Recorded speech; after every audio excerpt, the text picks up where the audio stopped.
Assalamualaikum warahmatullahi wabarakatuh. Alhamdulillahirabbil alamin, hamdan wa syukran lillah, nahmaduhu wa nasta'inuhu wa nastaghfiruhu, may yahdihillahu fala mudhillalah wa may yudlilhu fala hadiyalah. Ma'asyiral muslimin, jamaah TVRI yang dirahmati Allah, seperti biasa alhamdulillah setiap pekannya kita senantiasa menghadirkan kajian-kajian Islami, tentunya diharapkan untuk meningkatkan keimanan kita sebagai vitamin agar iman semakin bertambah. Setiap pekannya kita akan menghadirkan mu'alim dan mu'allimah dengan berbagai tema yang mudah-mudahan bermanfaat untuk kita semua. Kali ini TVRI Sumatera Utara akan menghadirkan kajian dengan tema peran ibu sebagai pilar ketahanan keluarga dan generasi Islam. Ibu adalah sosok yang tidak bisa dipisahkan dalam kehidupan berkeluarga bahkan hingga bernegara. Maka kita akan mengkaji hari ini bagaimana sebenarnya peran ibu, pentingnya peran ibu dalam ketahanan keluarga. Kita akan membahasnya bersama dengan narasumber kita yang telah hadir di studio saat ini, yaitu ada ibunda kita, muallimah kita, Profesor Dr. Nurus Sakinah Daulay MPSI, Guru Besar Universitas Islam Negeri Sumatera Utara.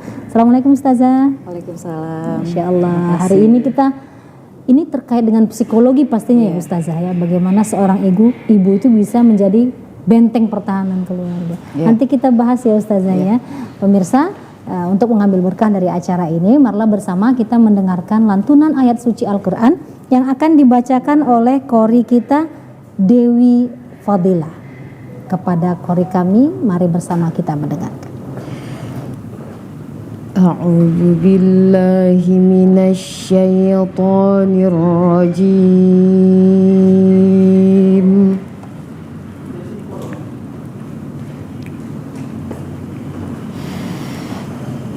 Bismillahirrahmanirrahim.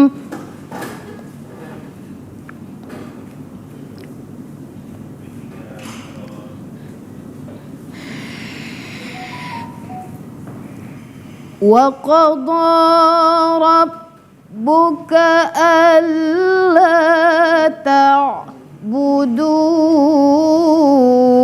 illa iyyahu wa bil walidaini ihsana.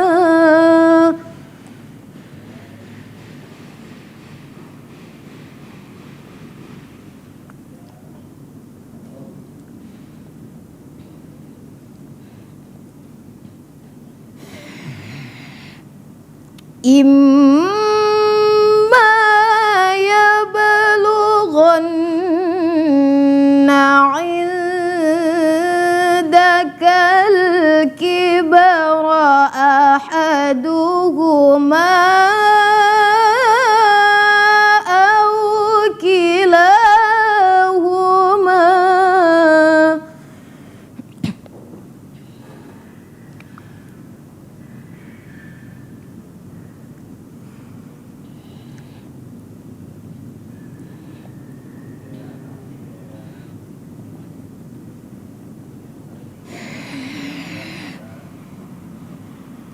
fala taqul lahuma uffin wa la tanharhuma wa qul lahuma qawlan karima.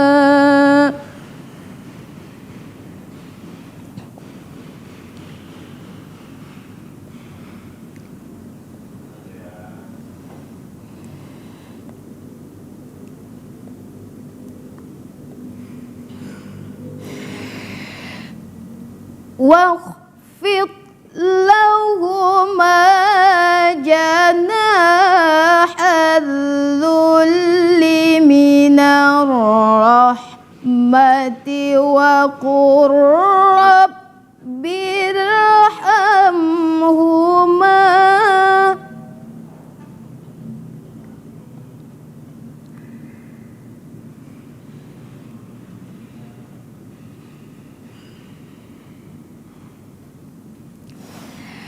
وقل رب ارحمهما كما ربياني صغيرا.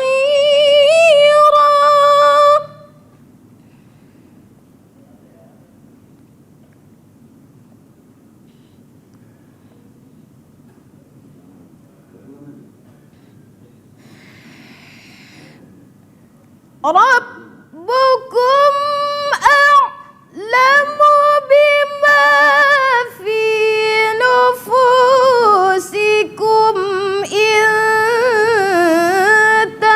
تكونوا صالحين.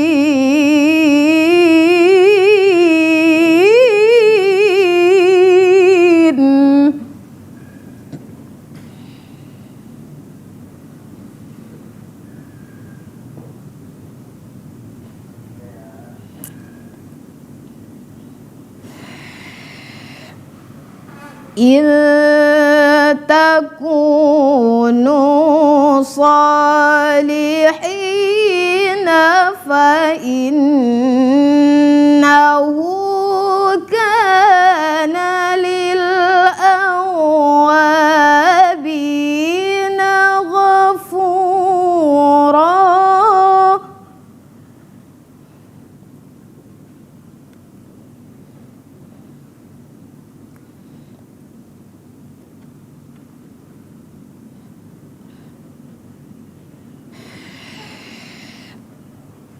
وآت ذا القربى حقه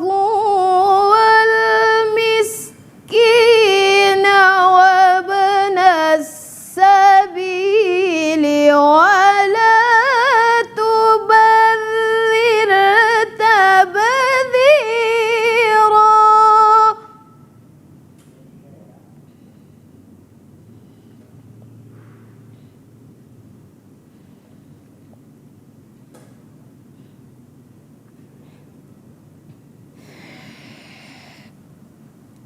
إن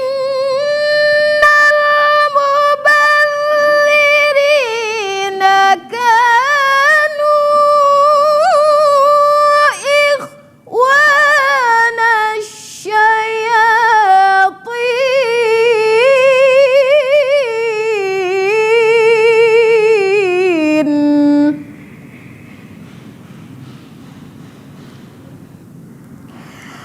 وكان الشيطان لربه كفورا. صدق الله العظيم. Alhamdulillah, baru saja kita mendengarkan lantunan ayat suci Al-Quran yang dibacakan qiri'ah kita tadi ya Ustazah. Tentunya pemirsa, kita sudah sama mendengarkan surah Al-Isra ayat 23 di mana Allah menyatakan wa qada rabbuka alla ta'budu illa Allah illa iyyah wa bil walidaini ihsana. Di sini setelah disandingkan ya Ustazah ya antara bahwa kita hanya boleh menyembah Allah semata, tidak boleh menyembah selain itu. Setelah itu Allah menyebutkan wabil walidaini ihsana, dan kepada kedua orang tua berbuat baik. Ini betapa pentingnya Allah menyandingkan perintah ini ya Ustazah ya. Tapi sesuai dengan tema kita ini kaitannya dengan ibu nih Ustazah. Sebenarnya ibu ini yang disebut dengan ibu ini siapa Ustazah? Definisinya. Oke. Jadi ini pertanyaan yang kesannya sederhana tapi sangat mendalam. Sangat mendalam. Sangat mendalam. Karena kita terlahir dari ibu-ibu yang punya kesehatan secara fisik dan juga secara psikologis yang menghadirkan anak-anak hingga akhirnya menjadi Bu Juli dan menjadi seperti saya dan juga qori'ah kita. Jadi intinya ibu itu adalah sosok wanita yang memiliki peran penting untuk tumbuh kembang anak. Jadi memiliki kedekatan emosional, orang yang pertama memiliki kedekatan emosional terhadap anak dan juga menjadi sentral untuk tumbuh kembang anak. Gitu. Dan ibu ini bisa dikatakan ada ibu kandung, ada ibu yang mungkin ibu angkat seperti itu. Jadi kalau ibu kandung itu kan jelas ya, dari proses hamil, kemudian melahirkan, kemudian merawat anak ya. Tapi itu tidak kalah pentingnya dengan ibu angkat gitu. Meskipun dia tidak mengandung dan tidak melahirkan, tapi kasih sayangnya pasti sama. Karena intinya adalah bagaimana sosok ibu itu berupaya untuk menghadirkan anak-anak yang soleh-solehah, tapi yang juga memiliki kesejahteraan mental, sehingga ibu adalah orang sentral pertama yang berfungsi untuk menciptakan tumbuh kembang anak. Baik dari sejak dia dini sampai remaja, bahkan ketika sudah dewasa pun peran ibu itu tidak pernah putus, dan kasih sayangnya terutama itu tetap gitu. Jadi seolah-olah padahal anaknya itu sudah dewasa seperti itu ya, tapi masih dianggapnya seperti anak-anak gitu. Karena kasih sayang seorang ibu itu memang tidak pernah terputus. Seperti itu. Baik, jadi memang ibu ini kalau tadi dikatakan oleh Ustazah kita tokoh sentral gitu ya Ustazah ya. Baik, nah ibu ini dalam tugasnya sehari-hari ini bagaimana sebenarnya dalam pandangan Islam Ustazah? Oke. Sosok ibu dalam pandangan Islam intinya adalah kalau melihat dari sisi psikologinya dulu ya, gitu ya. Karena ketika kalau kita sehat secara psikologi, maka ibu itu akan menampilkan cara berpikir yang baik, perasaan yang tidak galau, dan akhirnya muncul dalam perilaku yang dia akan bahagia merawat anak-anaknya. Jadi gitu. Anaknya tertular rasa bahagia begitu. Betul. Kuncinya adalah ibu harus bahagia, gitu. Jadi ini materi pada hari ini luar biasa, gitu, luar biasanya karena kuncinya adalah di ibu. Jadi ketika ibu bahagia, maka rumah tangga itu akan aman. Rumah tangga aman, suami juga baik-baik saja, dan terutama anak akan menghasilkan anak yang soleh-soleha. Jadi peran ibu itu harus seperti apa? Nah itu yang penting sekali. Ya, peran ibu itu harus seperti apa gitu ya. Jadi peran ibu yang pertama, kalau saya melihat dari sisi psikologinya adalah ibu harus bahagia dulu. Bahagianya dengan cara apa? Nah intinya ibu harus memberikan stimulasi-stimulasi, vitamin-vitamin untuk dirinya sendiri dulu. Nah, stimulasinya seperti apa? Nah, makanya dalam kajian Islam itu kan ada psikoterapi Islam, gitu ya. Jadi seorang ibu ini tetap harus bisa membahagiakan dirinya melalui dengan cara-cara religious coping istilahnya, gitu. Jadi ketika sudah mulai stres, gitu ya, karena beban untuk menjadi ibu ini luar biasa, ya.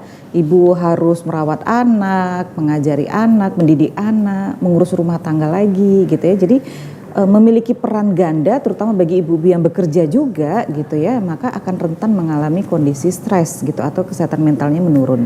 Tapi kondisi psikologis ini kan sifatnya dinamis, ya. Sifatnya dinamis artinya mungkin pada saat ini dia stres, tapi besok dia bisa bahagia, tapi bisa saja sorenya stres lagi, gitu ya. Tapi intinya adalah bagaimana seorang ibu tetap harus bisa mengkondisikan dirinya untuk terus bahagia. Maka caranya adalah dengan religious coping istilahnya. Religious coping itu apa? Atau coping religius itu melakukan kegiatan-kegiatan, upaya-upaya yang bisa untuk meminimalisir stres dengan pendekatan keagamaan. Pendekatan keagamaan. Betul. Baik, jadi solusi supaya jangan stres ibu-ibu di rumah begitu ya Ustazah ya. Betul. Bagaimana kira-kira trik-trik yang bisa dilakukan ibu-ibu kalau sudah boring begitu Ustazah? Ini bagaimana Ustazah? Iya. Kalau ada coping religius itu biasanya kita bisa melakukan kegiatan-kegiatan keagamaan ya, misalnya zikir seperti itu ya, kemudian sholat seperti itu, bersedekah, puasa. Jadi sebenarnya masalah apapun ya, masalah apapun saja tidak hanya bagi seorang ibu, ketika dia melakukan coping religius maka itu akan membuatnya jauh lebih tenang. Itu banyak riset-riset yang membuktikan seperti itu ya. Nah biasanya ini akan lebih ngefek kalau dalam sholat tahajud. Dalam gitu sholat ya. tahajud Dalam ya, sholat tahajud ya. Kenapa? Karena suasana pada sholat tahajud itu kan kondisinya tenang, nyaman, dan anak-anak masih dalam posisi tidur gitu ya. Kita masih bisa rileks dan kita berhubungan kepada Allah. Kita meminta, kita curhat, kita berdoa kepada Allah dalam suasana yang juga mendukung. Beda kalau kita dengan sholat yang biasa, makanya terkadang kalau kita sholat 5 waktu itu kayaknya kok kayak diburu-buru gitu ya. Karena apa? Masih ada hal-hal kerjaan dan pikiran kita yang terdistraksi di situ gitu. Jadi tidak fokus konsentrasi. Tidak fokus ya, gitu ya, sehingga kadang kita juga sholatnya juga tidak khusyuk seperti itu. Tapi coba bayangkan ketika kita setelah selesai sholat tahajud, kita betul-betul kayak curhat gitu ya. Mungkin kalau curhat dengan teman mungkin malu gitu ya, so, ibu-ibu ini ya. Mungkin kalau curhat dengan siapapun, tapi ketika curhat sama Allah yakinlah gitu ya. Jadi kita jadi lebih plong, lebih lapang seperti itu, sambil menangis menceritakan segala keluh kesah. Nah itu akan jauh membuat kita akan jadi lebih tenang gitu. Memang sebenarnya intinya itu akan mempengaruhi otak kita jadi lebih sehat gitu. Jadi sebenarnya kondisi otak yang paling sehat itu adalah pada saat beribadah, bukan pada saat kita istirahat atau tidur gitu. Jadi kalau mau menghilangkan boring, beribadah sebenarnya ya. Betul, ya? sebenarnya beribadah gitu ya. Cuman kan setiap orang kan beribadah itu berbeda ya. Ada yang dia merasa bahwa dengan sholat khusyuk kemudian akan menjadi tenang. Ada orang yang mungkin dengan bersedekah kemudian banyak orang mendoakannya gitu ya, akhirnya membuat dia jadi tenang. Atau ada orang yang mungkin dengan berpuasa itu membuat dia jauh melawan hawa nafsunya sehingga dia menjadi lebih tenang. Intinya adalah beribadah gitu, mendekatkan diri pada Allah dan mengingat Allah, yakinlah bahwa Allah juga akan membantu kita nantinya. Seperti itu. Baik Ustazah, kalau terkait dengan tema kita, ibu sebagai pilar ketahanan keluarga dan generasi Islam nih Ustazah. Betul. Pepatah Arab sering kita dengar itu al-ummu madrasatul ula wal abu mudiruha. Jadi ibu ini adalah sekolah pertama sebelum PAUD begitu ya Ustazah ya. Nah ini bagaimana maksudnya dalam Islam Ustazah agar benar-benar menjadi ibu yang merupakan sekolah untuk anaknya, untuk generasi Islam Ustazah. Betul. Ini sering kita dengar ya, ibu adalah madrasah pertama. Benar sekali. Jadi kalimat itu ketika kita merefleksikan pada saat kondisi ibu saat hamil. Tidak hanya pada saat hamil, jadi pada saat proses ingin menginginkan seorang bayi. Nah, itu kan ada proses pendidikannya di situ.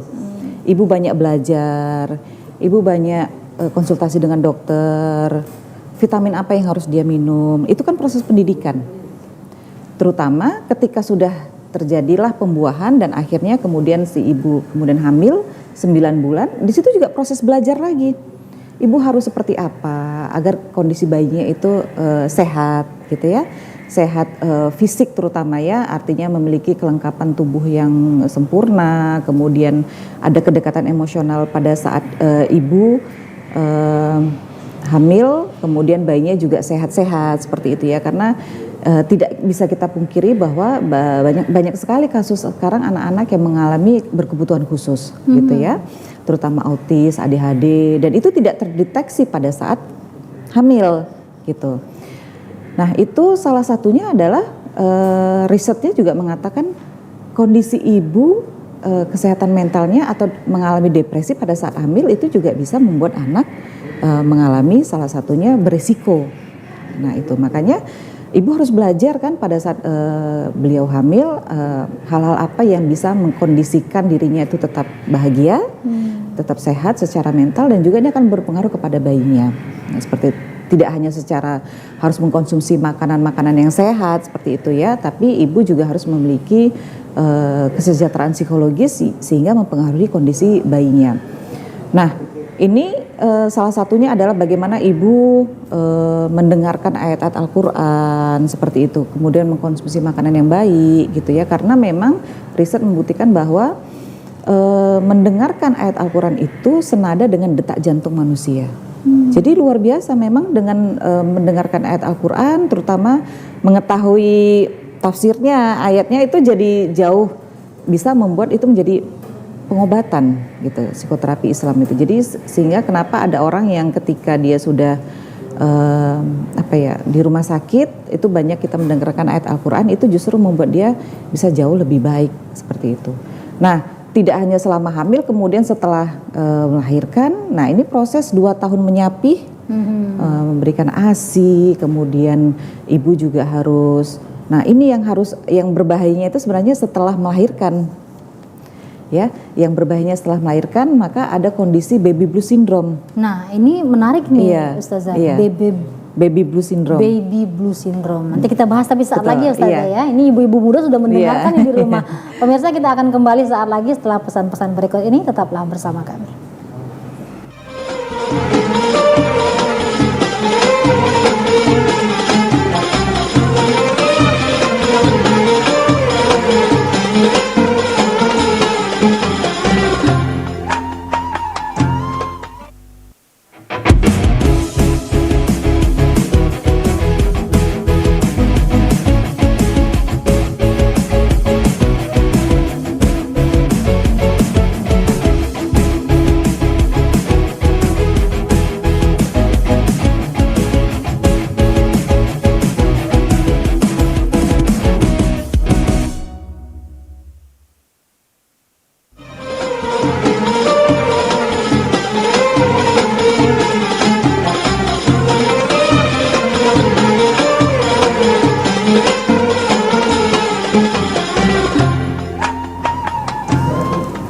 Alhamdulillah, terima kasih masih bersama kami jamaah TVRI yang dirahmati Allah semuanya. Kita mengetahui dalam Quran surah Luqman ayat 14 Allah Subhanahu wa taala berfirman, "Wa wassaynal insana biwalidayhi hamalathu ummuhu wahnan ala wahni wa fisaluhu fi amaini anishkurli wa liwalidayka." Allah mengatakan kita telah diwasiatkan untuk berbuat baik kepada kedua orang kita. Ibumu yang mengandungmu bersusah payah dan setelah itu menyusuimu selama 2 tahun. Dan dalam penelitian ini Ustazah, kalau tadi kita kepada ayat tadi bahwa benar memang dalam 2 tahun ini bagus untuk menyusui ya Ustazah. Tapi kembali kepada tema kita sebelumnya terkait dengan baby blue syndrome. Tadi mungkin ini adalah masa fi amaini, 2 tahun wa fisaluhu fi amaini. 2 tahun menyusui ini, benar begitu Ustazah? Mohon dijelaskan Ustazah. Iya, jadi kaitan antara surah Luqman tadi ya dengan kondisi ibu, benar sekali bahwa Allah itu berfirman dalam surah itu supaya menyadarkan kita bahwa beratnya peran seorang ibu. Beratnya dalam arti apa? Karena tadi kita sudah cerita tentang bagaimana ibu kondisinya 9 bulan sudah hamil ya, dengan segala hormon kesedihan, kesenangan itu bercampur gitu ya. Kemudian ada rasa was-was apakah anakku lahir sehat gitu ya. Dah kemudian anaknya lahir alhamdulillah sehat. Dan ini ada konteks dalam psikologi itu istilah baby blue syndrome. Itu kenapa bisa terjadi? Itu ketika seorang ibu yang ternyata tidak mendapat dukungan setelah dia melahirkan anaknya. Jadi kondisi melahirkan anak itu luar biasa ya. Pertaruhannya itu kan nyawa gitu ya. Dan setelah beliau bersakit-sakit ya, seorang ibu bersakit-sakit melahirkan, kemudian dia harus merawat anaknya, merawat dalam arti tanda intens, menyusui, kemudian memberikan makan juga kepada bayinya seperti itu selama 2 tahun. Tidak hanya memberikan makanan saja, tapi juga memberikan pendidikan yang pertama yang harus diberikannya kepada anak. Nah, pendidikan yang pertama apa ya? Tentu harus mengenali bahwa bagaimana kondisi motoriknya itu baik, bagaimana bayi itu bisa kenal kepada ibunya, bagaimana bayi itu bisa mengucapkan sepatah 2 patah kata, itu penting gitu. Jadi beban peran ketika ibu setelah melahirkan itu, jika ibu tidak mendapat dukungan yang baik dari terutama dari suaminya, dari keluarganya, dia akan justru menambah cemas dalam dirinya. Menambah cemas dalam dirinya, kemudian dia harus mengurusi rumah tangga sendiri, mengurusi anaknya sendiri gitu ya. Jadi terutama bagi peran-peran ibu muda ini ya, yang mungkin informasi untuk mengasuh anak ya mungkin masih terbatas, sehingga memunculkan kecemasan. Nah, kecemasan ini yang akhirnya mempengaruhi kondisi untuk akhirnya mencapai baby blue syndrome. Kecemasan yang luar biasa gitu ya, kecemasan yang luar biasa akhirnya menjadi stres ya. Stres dan akhirnya kemudian depresi hingga muncullah halusinasi-halusinasi itu. Sehingga kenapa kita belakangan ini sering mendengarkan juga ya informasi bahwa ibu yang tega membunuh anaknya seperti itu ya.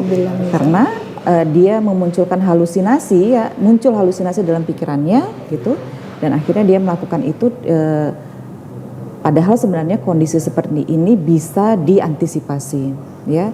Ketika seorang ibu sudah mulai mengalami stres gitu ya, sebenarnya dia bisa untuk coping religius tadi, pasrahkan semua kepada Allah, dekati Allah, karena Allah yang memberikan masalah, Allah yang memberikan sesuatu kepada kita, dan Allah juga yang akan mencabut masalah itu. Makanya dekati Allah dengan kegiatan-kegiatan keagamaan tadi. Ya, terutama ketika bangun tengah malam seperti itu ya, minta kepada Allah, ya Allah, rasanya kok kayaknya berat sekali hidup ini ya, curhat seperti itu. Kita kan kalau curhat kepada orang rasanya setelah curhat kita seperti plong gitu ya. Nah, ini curhat kepada Allah karena Allah yang sedang menguji kita, apalagi kita dengan peran sebagai ibu, dan nanti Allah yang akan bantu kita seperti itu. Jadi harus ada tempat memang meluapkan segalanya itu ya Ustazah ya. Betul. Baik. Nah, kalau kita kembali kepada tema nih Ustazah.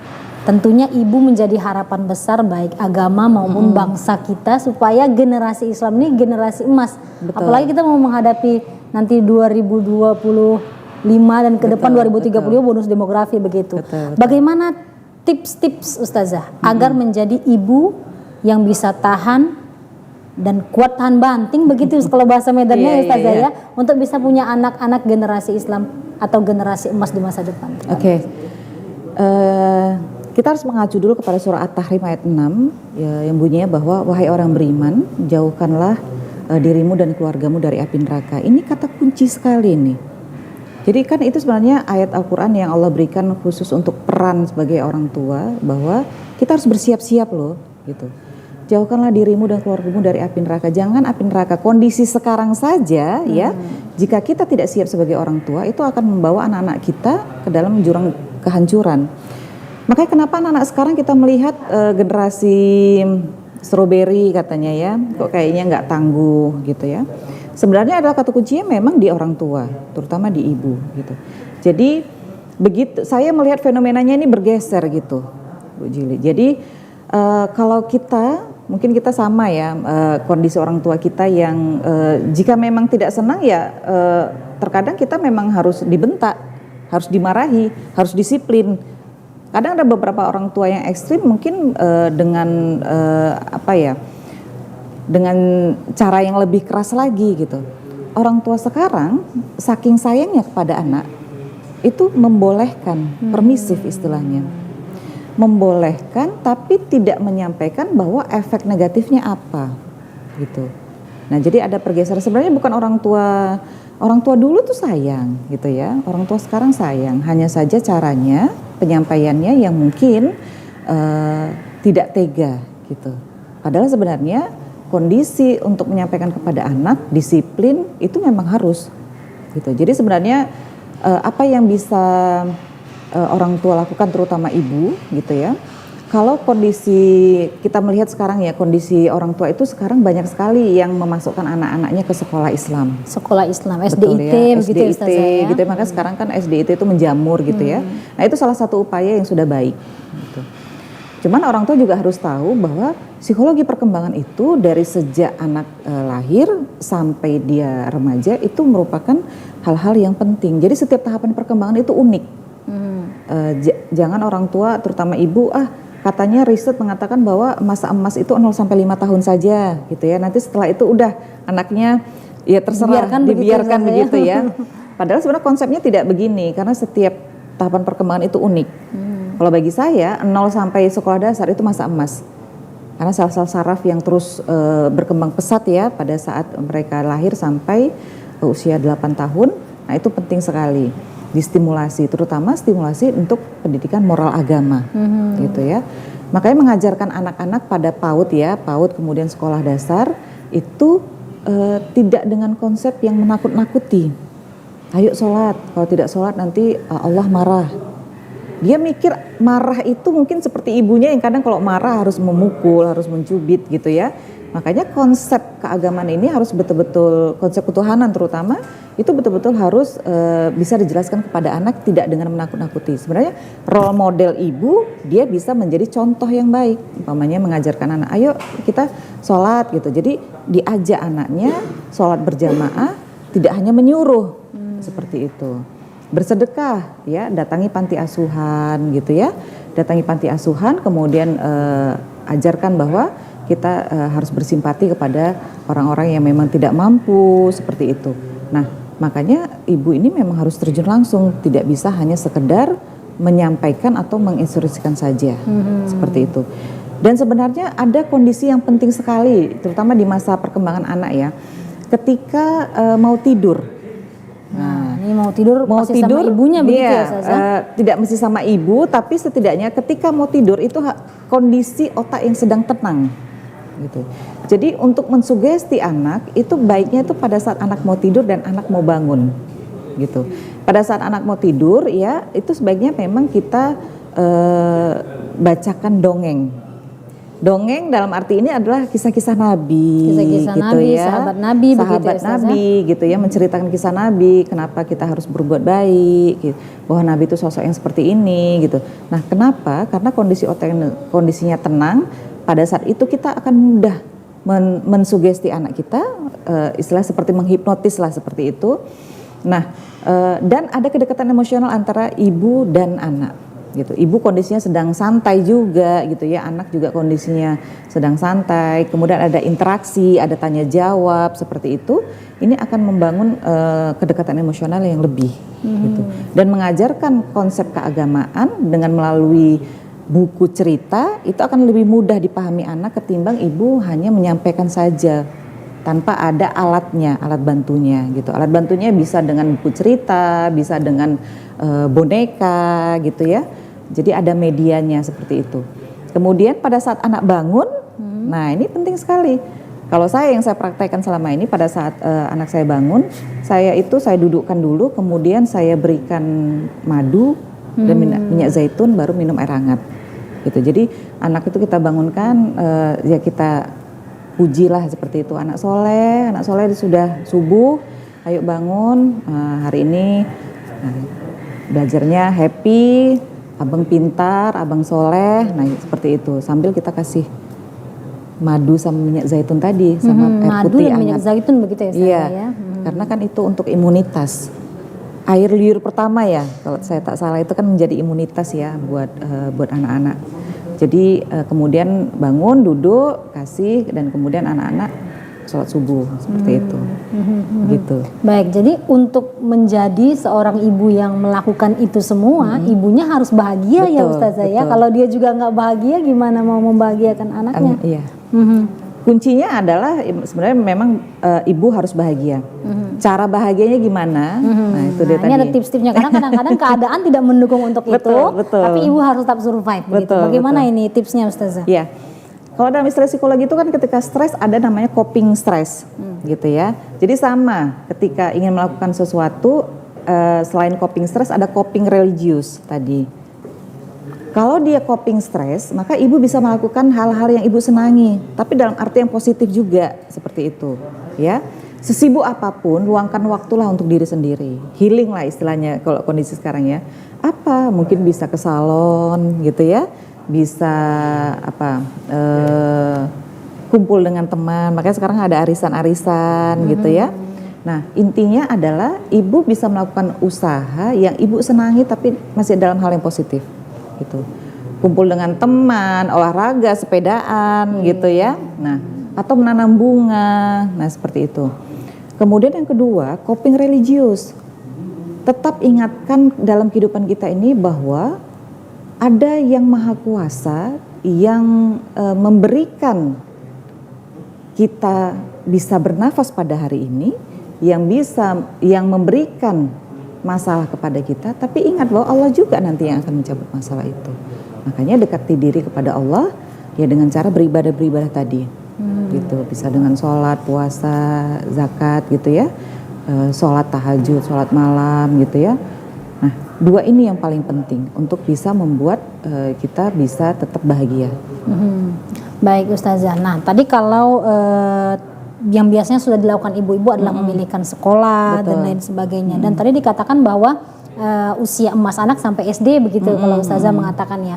Nah, tahap-tahap SD ini apa saja hal-hal yang baik untuk mulai ditanamkan agar benar-benar menjadi keluarga yang generasi Islam emas di masa depan Ustazah? Betul.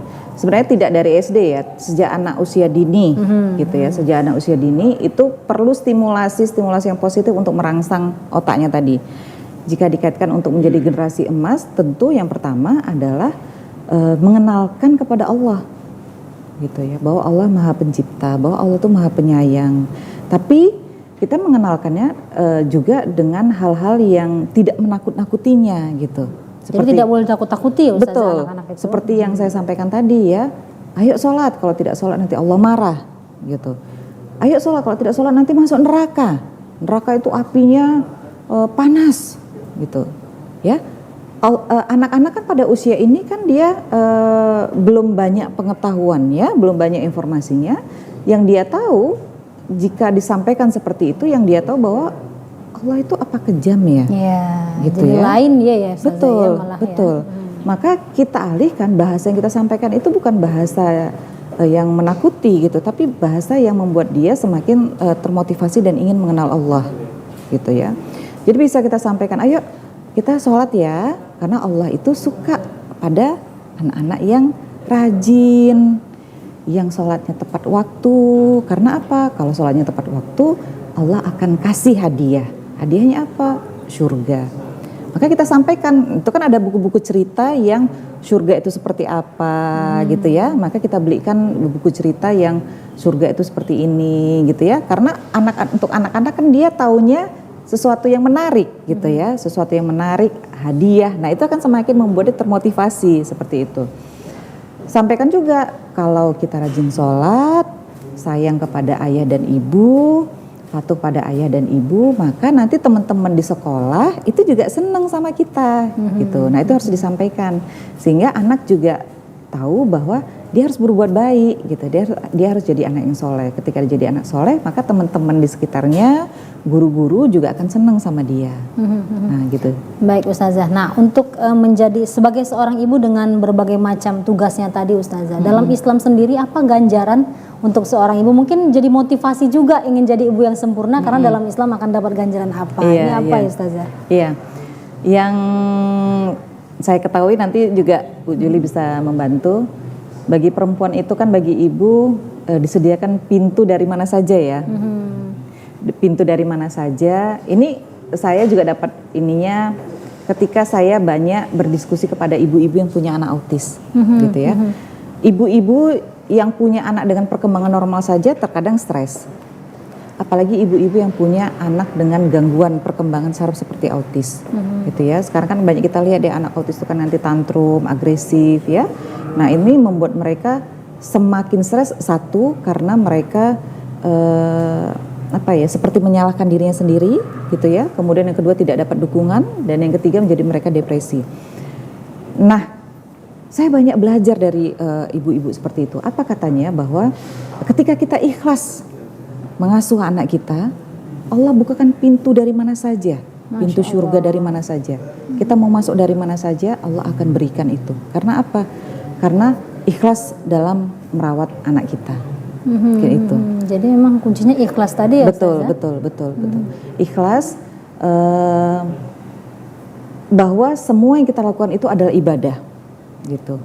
Bahwa yang kita lakukan adalah ibadah sehingga apapun yang mungkin terkadang suami yang mungkin punya suami yang pemarah, mungkin punya anak yang atau punya masalah yang lain gitu ya. Tapi ketika kita mengikhlaskan, maka itu akan jadi ibadah pada diri kita. Dan itu akan membawa kita ke dalam surga. Mudah-mudahan itu bisa. Masya Allah, amin. Benar seperti itu ya Ustazah ya. Kita amin. Amin. Nah ini Ustazah kita masih akan bahas lagi nih Ustazah terkait peran ibu dan perlu ada support apa nih agar bapak-bapak di rumah juga mungkin mendengar dan keluarga ya Ustazah ya, agar jadi ibu yang tangguh. Tapi saat lagi Ustazah, saat lagi kita akan membahasnya. Pemirsa tetaplah bersama kami akan kembali.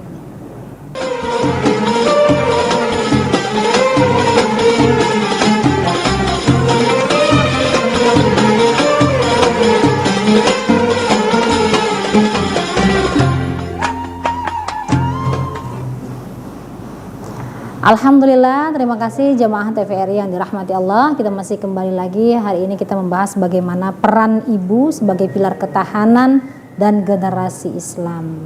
Ini Ustazah, tadi kalau kita katakan, kalau dengan segala macam peran yang sudah Ustazah sebutkan, tentunya ibu juga perlu ada support system nih Ustazah. Siapa saja yang paling berandil untuk mensupport ibu agar benar-benar perannya berjalan Ustazah? Baik. Support ini sangat penting ya, karena untuk menghindari stres tadi, gitu.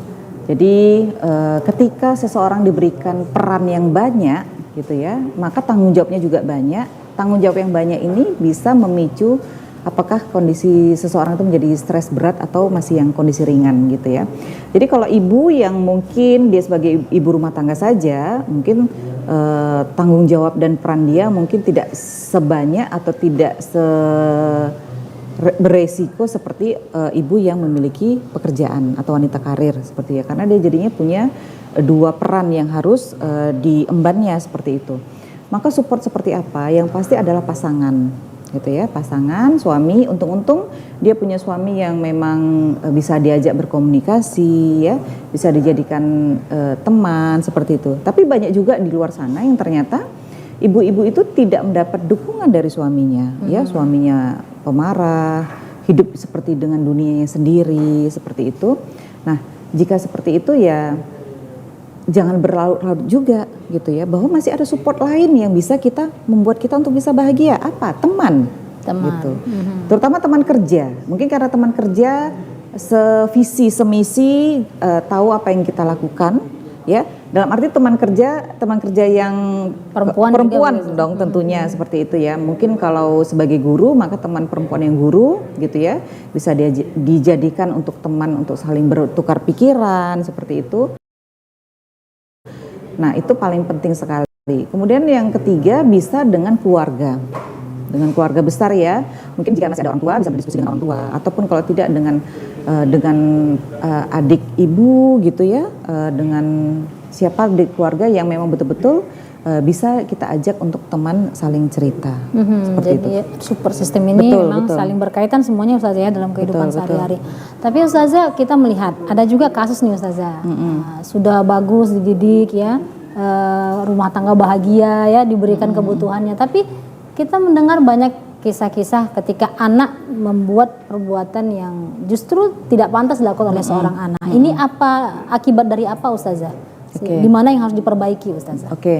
Nah ini penting sekali ya dalam pengasuhan itu. Kalau kita lihat kondisi sekarang, akibat dari pengasuhan. Nah ini dulu ya, akibat dari pengasuhan itu pola asuh yang salah biasanya. Kalau pola asuh yang baik-baik saja, biasanya anak akan berperilaku tidak se-ekstrim yang pola asuh yang salah. Pola asuh yang salah itu yang bagaimana? Nah ini akan saya ceritakan, tapi kita harus lihat dulu ada sebab, ada akibat. Kita melihat sekarang akibat itu banyak sekali ya, anak-anak yang masih dini kita lihat ya banyak mengalami masalah gangguan bicara, speech delay, gangguan emosi. Ya, tantrum, gangguan perilaku agresif, dan gangguan konsentrasi. Nah, ini kan akibatnya. Ini khusus untuk yang anak-anak, dan ini efeknya akan kepada remaja. Kita juga melihat sekarang remaja itu banyak menampilkan perilaku-perilaku maladaptif, ya, tawuran, mencuri, gitu ya, FOMO, ya, dikit-dikit harus dengan gadget seperti itu. Apalagi yang ekstrim? Yang ekstrim itu bahkan masih dini. Masih SD bahkan melakukan hubungan seks bebas. Nah ini yang fatal sekali ya. Jadi kita bisa melihat akibatnya karena perilaku itu sekarang semakin marak karena ada media sosial yang menampilkan itu, sehingga terkadang yang tidak kita pikirkan, wah ternyata kok mengalami degradasi moral yang semakin luar biasa ini gitu ya. Kita melihat ke belakang penyebabnya apa? Nah, penyebabnya adalah sebenarnya pola asuh yang salah dari orang tuanya, ya. Pola asuh yang salah yang seperti apa? Nah, sekarang kita lihat ya bahwa peran-peran orang tua, terutama ibu, itu seperti tergantikan gitu, bergeser gitu perannya ya. Kita melihat sekarang anak-anak itu mungkin kalau ibu ya tidak banyak di rumah, lebih banyak berkarir, suami yang juga mungkin tidak banyak posisi ayah gitu ya. Posisi ayah, pengasuhan ayah yang tidak banyak berperan gitu ya. Padahal sebenarnya yang terbaik adalah pengasuhan di keduanya. Tidak hanya ibu saja tapi juga ayah gitu ya. Ini penting sekali gitu. Kita melihat bahwa apa yang terjadi seperti itu ya. Kita melihat pengasuhan ibu itu anak diasuh oleh kakek neneknya. Kita melihat bahwa kakek nenek ini kan terlalu sayangnya kepada cucunya sehingga membolehkan saja. Nah ini sebenarnya yang berbahaya itu gitu. Jadi anak tidak tahu konsep benar salah, disiplin. Nah ini yang anak semakin kurang seperti itu. Kemudian apalagi pengasuhan diasuh oleh babysitter umpamanya. Nah lebih banyak anak berinteraksi kepada pengasuhnya daripada orang tuanya. Ketiga apa? Peran media sosial ini tadi, peran gadget ini tadi gitu ya. Jadi anak supaya anak tenang, anak lebih banyak diberikan kepada gadget seperti itu ya. Jadi konsep benar salah intinya adalah pada masa anak itu kan kuncinya ya. Pada masa anak itu kuncinya perkembangan anak. Intinya adalah bergerak dan berinteraksi. Bergerak. Jadi anak-anak ini banyak diajak bergerak. Bergerak itu dalam arti kata bermain, berolahraga gitu ya. Jadi supaya motorik-motorik dia itu supaya terasah gitu. Jadi perkembangan itu tidak hanya penting untuk kognitif saja, untuk pikirannya saja. Gimana supaya anaknya itu cerdas? Iya, semua orang pengen anaknya cerdas gitu ya. Tapi ada yang lain yang juga harus dipentingkan, perkembangan emosi, nah itu dia, perkembangan motorik gitu ya, perkembangan moral agama, itu juga anak harus tahu, harus penting gitu. Nah, kemudian itu tadi bergerak. Kemudian yang kedua adalah berinteraksi gitu. Berinteraksi itu harus dua arah, tidak bisa satu arah. Jadi kalau anak dikasih gadget, dia kan cuma satu arah. Ya, dia berimajinasi sendiri, dia ngobrol sendiri, ya. Dia hanya satu arah saja. Tapi kalau dia berinteraksi dua arah, ya, ketika dia bermain, kemudian anak bisa menyampaikan apa yang dia mau dan dia tahu apa yang disampaikan oleh orang lain, sehingga ada bahasa ekspresif dan reseptif yang anak itu paham, ya, sehingga ini akan membantu dia untuk bisa mengelola perasaan, pikiran, perasaan, dan akhirnya perilaku. Seperti itu. Jadi intinya adalah ada pola asuh yang sebenarnya terjadi sesuatu nih gitu. Pola asuh yang seperti apa? Ya bisa jadi satu, permisif, anaknya dibiarkan saja gitu ya, anaknya dibolehkan saja gitu. Karena saking sayangnya, jadi semua apa yang anak minta itu diberikan saja. Anak tidak diberitahu bahwa ini tidak baik, itu buruk, ini baik, seperti itu. Kemudian yang kedua adalah pengasuhan yang otoriter. Jadi lebih kepada inginnya ayah dan ibu saja tanpa memperhatikan kondisi yang anak mau, kondisi yang anak butuhkan. Padahal itu penting sekali gitu ya. Sebenarnya kan intinya adalah ngobrol, bercerita gitu ya, ngobrol anaknya pengen apa supaya tidak terjadi miskomunikasi sehingga anaknya bingung ini mau cerita ke siapa kalau dia punya masalah. Selama ini kan anak-anak kalau punya masalah ceritanya ke temannya, gitu. Lebih senang ke temannya gitu ya. Kenapa? Karena dia merasa senasib sepenanggungan. Kalau dia cerita kepada orang tuanya, kepada ayah atau ibunya, dia takut disalahkan. Itulah kamu, itulah seharusnya dengarkan cakap ibu. Nah seperti itu. Padahal sebenarnya ini bisa dihindari dengan menjadi orang tua yang bisa menjadi sahabat buat anak. Ya, konsep sahabat ini dalam arti tanda petik gitu. Dalam arti kita bisa menjadi sahabat, tapi juga kontrol ada sama kita, gitu. Kemudian ada pengasuhan demokratis istilahnya. Jadi kita rajin dalam arti rajin untuk berdiskusi kepada anak. Anak pengennya apa, anak maunya apa. Jika anak maunya A, kita juga harus perhatikan, kita harus berikan konsekuensi negatif dan positifnya apa. Gitu sehingga anak juga dari sejak kecil itu dirangsang untuk berpikir dan mengambil keputusan seperti itu. Baik, jadi memang ibu harus benar-benar paham juga konsep dalam pengasuhan anak ini ya Ustazah. Betul. Nah di zaman sekarang ini di mana kira-kira ibu bisa mendapatkan ilmu-ilmu untuk menjadi seorang ibu berdasarkan pandangan Ustazah? Iya. Kalau sekarang ini jauh lebih mudah karena ada kegiatan-kegiatan webinar gitu ya. Yang online, yang Zoom menghadirkan para profesional yang memang expert di bidangnya. Itu ada yang free, yang tidak berbayar, bisa ditonton 1 jam saja dapat ya, istilahnya psikoedukasi gitu ya. Ada yang workshop pelatihan, nah itu jauh lebih baik lagi, tidak hanya mendapatkan informasi tapi juga keterampilan. Keterampilan pada saat workshop gitu. Nah, kegiatan TVRI pada hari ini di Mimbar Agama Islam ini juga sebenarnya salah satu bentuk edukasi yang bisa orang tua pahami, terutama ibu harus apa yang dilakukannya, seperti itu. Baik, nah ini Ustazah yang kasus lagi dari seorang ibu Ustazah. Kadang-kadang kita banyak melihat ibu itu single parent begitu Ustazah. Apakah seorang ibu yang single parent harus melakukan apa agar perannya sebagai ibu tetap sempurna untuk mewujudkan ketahanan keluarga dan generasi emas tadi Ustazah? Betul. Ya, kasus single parent itu tidak kita tutupi ya, bahwa kasus ini juga semakin lama semakin marak gitu ya, semakin banyak kasusnya. Dan kita tidak bisa menyalahkan murni hanya kepada ibu ya. Jadi konsep single parent itu juga harus sebenarnya mendukung ya, dalam arti begini, mendukung dalam arti tanda kutip ya. Jika itu kan sudah menjadi pilihan gitu ya, dan ternyata keluarga ini memilih untuk menjadi single parent, nah seperti itu. Kita tidak mengungkit penyebabnya gitu ya, karena jika mengungkit penyebabnya ini akan membuat si ibu bisa menjadi down seperti itu. Artinya kita support beliau setelah menjadi single parent, beliau harus apa gitu ya. Nah intinya adalah beliau harus sejahtera dulu psikologisnya ya. Artinya beliau tetap harus melakukan kegiatan-kegiatan yang membuat dia bisa tetap happy gitu ya.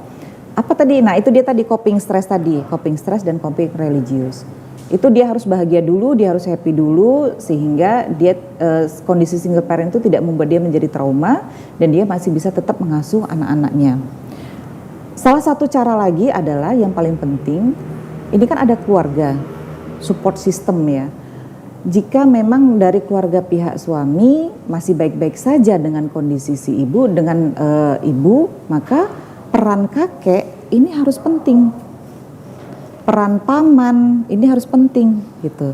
Jadi ada sosok figur laki-laki yang tetap memberikan perhatian kepada anak-anak supaya anak-anak ini tidak memunculkan persepsi negatif tentang figur ayah. Nah ini harus ada gitu. Jadi misal mungkin dengan mengajak berjalan kakeknya gitu ya, atau mungkin kalau single parent ayahnya masih enak diajak berkomunikasi itu jauh lebih baik. Tapi ada juga ketika sudah sudah bercerai gitu ya, kemudian ayahnya juga sudah memutuskan secara sepihak.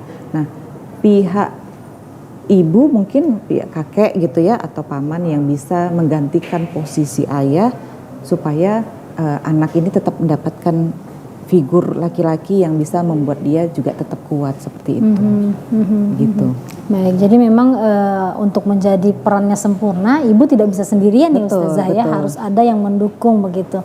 Nah Ustazah, kalau dari psikologi sendiri atau dari agama Islam sendiri, berapa kali atau seorang ibu ini memikirkan psikologis dirinya? Karena kalau memikirin diri sendiri juga anak kan harus dipikirin betul. Dalam durasi seminggu berapa kali atau sebulan berapa kali si ibu harus membahagiakan dirinya agar tidak stres dan bisa berjalan sesuai dengan perannya Ustazah. Betul. Iya. Karena kondisi psikologis ya, psikologis itu kan sifatnya dinamis. Bisa saja hari ini dia tidak merasa baik-baik saja. Ya, bisa saja lusa dia merasa bahwa kondisinya sedang stres seperti itu. Jadi intinya adalah pada saat stres, nah itu bisa saja seminggu dia baru stres. Ya, mungkin karena dia memang cukup kuat, dia cukup tangguh seperti itu ya. Tidak bisa dipastikan untuk setiap orang, tapi intinya ketika seseorang itu stres, maka dia harus cepatlah melakukan coping stres itu. Ada ibu yang setiap hari stres, maka dia harus coping stres gitu. Tapi ada ibu yang mungkin setiap hari stres. Nah, dia nggak kalau juga ya, Ustazah, tidak ya? bisa juga seperti itu gitu. Mungkin bisa jadi kondisi mental dia sedang down, dia tidak cukup tangguh seperti itu ya. Maka dia tetap harus bisa coping stres di saat stres itu muncul. Nah, caranya bagaimana nih? Seperti saya sampaikan tadi, lakukanlah usaha-usaha yang dia senangi, yang dia lakukan meskipun sederhana kelihatannya. Misal mungkin ada ibu-ibu yang masih ketika dia stres dia masih menceritakan di buku hariannya. Nah, bisa jadi menulis gitu ya. Nah, itu sederhana, tapi setiap orang pasti berbeda gitu. Nah, ini menarik sekali memang kajian kita hari ini ya Ustazah ya. Nah, tapi waktu kita terbatas nih Ustazah. Mungkin saya mau kepada konklusinya nih Ustazah. Kepada ibu-ibu, baik ibu muda, ibu yang sudah mempunyai anak sudah dewasa, apa pesan-pesan yang mau disampaikan dalam Islam agar ibu ini menjadi ibu yang kuat sesuai dengan perannya? Tafadhol Ustazah. Baik. Intinya adalah menjadi ibu harus bahagia. Karena ketika kita bahagia, secara psikologis kita bahagia, maka kita punya pikiran yang positif, hati kita senang, bahagia, dan perilaku kita baik dalam mengasuh anak-anak kita. Ketika kita bahagia, maka kita bisa beribadah kepada Allah dengan baik. Seperti itu. Jadi intinya adalah bahagia itu harus dimunculkan, memang harus dimunculkan. Caranya dengan cara yang bisa ibu-ibu lakukan, kegiatan-kegiatan yang ibu senangi untuk bisa membuat ibu bahagia. Seperti itu. Baik Ustazah, nah ini menarik sekali memang kajian kita pada hari ini. Dan dalam agama juga anak-anak juga menjadi support system juga ketika sudah dewasa harus patuh kepada ibunya ya Ustazah. Apakah ini juga memberikan dampak yang besar patuhan anak kepada ibunya terhadap peran ibu sendiri Ustazah? Iya, betul sekali karena ketika ibu menampilkan, karena ibu itu role model ya. Model yang ditiru, yang diimitasi oleh anak-anak dari sejak kecil. Kalau ibu ngomongnya santun, ibu kalau salah dia berani untuk meminta maaf kepada anaknya gitu ya. ibu melakukan pekerjaan rumah yang kemudian anak akan melihat, anak akan meniru, anak akan memperhatikan, karena ini kan figur pertama yang dilihat oleh anak gitu ya, sehingga ini akan memunculkan anak-anak yang perilakunya juga baik dan seperti tidak jauh dari ibunya. Jadi harus jadi role model juga, Betul. jadi pengasuh juga, Betul. semuanya Ustazah ya, seorang ibu ya. Iya. Baik, terima kasih Ustazah sudah berbagi bersama kita hari ini di sini. Alhamdulillah. Tentunya menarik sekali karena Ustazah ini sangat berpengalaman tentang peran ya dari seorang ibu tentunya. Pemirsa, dalam Sahih Bukhari Rasulullah SAW bersabda, an Abi Hurairah radhiyallahu anhu qala, ja'a rajulun ila Nabi sallallahu alaihi wasallam wa qala, ya Rasulullah, man ahaqqu ahsana bi husni sahabati. Siapa yang paling pertama harus aku berikan kebaktian yang luar biasa? Maka Rasulullah SAW menjawab, ibumu, ummuka summa abuka. Rasulullah mengatakan kita sebagai anak juga harus sangat berbakti kepada ibu kita, mengingat peran ibu yang sangat luar biasa dalam kehidupan kita. Demikianlah kajian kita pada hari ini, mudah-mudahan bermanfaat untuk kita semua. Akhirul kalam, wassalamualaikum warahmatullahi wabarakatuh. Sampai jumpa.